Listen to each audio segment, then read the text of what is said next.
Саламатсызбы? 23-январдагы маанилүү жаңылыктар менен таанышып алыңыз. Өзгөчө кырдаалдар министрлигинин алдын ала маалыматына ылайык 23-январга караган түнү болгон жер титирөөдөн жабыркагандар жок. Министрликтен кырсыктын кесепетин аныктоо максатында атайын комиссия түзүлгөнүн белгилешти. Сейсмология институту түнкү саат 12-ден 9 мүнөт өткөндө Кытайда күчү 8 магнитудага жеткен жер титирөө катталганын билдирди.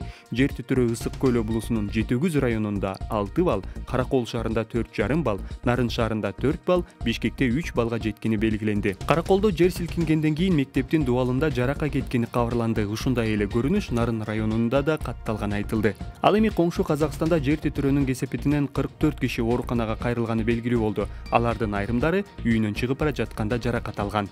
Мамлекеттик курулуш агенттигинин башчысы Нурдан Орунтаевдин айтымында Бишкекте бардык үйлөр, анын ичинде мамлекеттик текшерүүдөн өткөн көп кабаттуу үйлөр талапка жооп берет жана жайгашкан жерине карабай 8-9 балдык жер титирөөгө туруштук бере алат. Бирок Орунтаев бул кепилдиктер мыйзамсыз салынган үйлөргө тиешелүү эмес экенин белгиледи. Алар жаңы конуштагы саман үйлөр жана бардык мыйзамсыз курулган имараттар. Мамлекеттик курулуш эгер жер титирөөдөн кийин имараттарда кандайдыр бир жарака же бузулуулар байкалса 0555 579 257 номерине кайрылып сүрөт видео жөнөтүүнү өтүндү. Парламенттин Конституциялык мыйзамдар комитетинин мүчөлөрү 23-январдагы жыйынында бейөкмөт уюмдар жөнүндөгү мыйзам менен кылмыш жаза кодексине түзөтүүлөрдү киргизүүнү экинчи окууда кабыл алышты. Мыйзам долбоору Надира Нарматова башында турган депутаттык топ демилгелеген. Мыйзам долбооруна каршы бир гана Бүтүн Кыргызстан фракциясынын депутаты Гуля Кожокулова добуш берди. Комитеттин калган мүчөлөрү макул болду. Жыйында демилгечилер мыйзам долбооруна бир катар өзгөртүүлөрдү киргизгени белгилүү болду. Ошентип жарандарга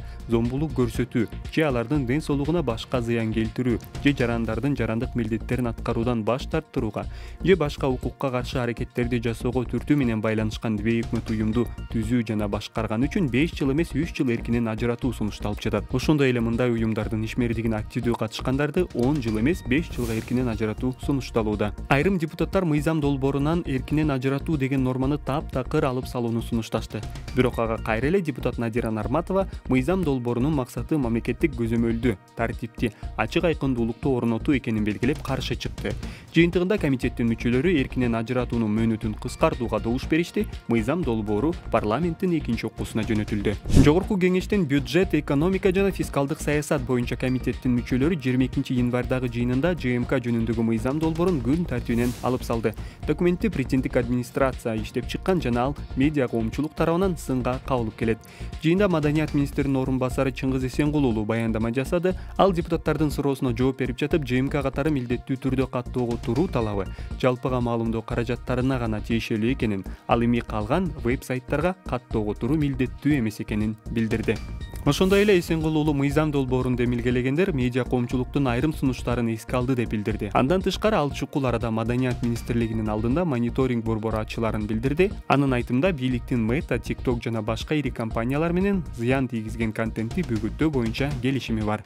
Жыйындын жүрүшүндө депутат Эльвира Суробалдиева демилгечилердин мыйзам долбооруна карата буга чейин эл аралык уюмдар жана Акыйкатчы институту айтып чыккан сындарды эске алууну өтүндү. Ал эми депутат Акылбек Түмөнбаев болсо мыйзам долбооруна көптөгөн өзгөртүүлөрдү киргизүү керектигин айтып, парламентке тийиштүү министрликтер менен Акыйкатчы институтунун өкүлдөрү келбегенине көңүл бурду.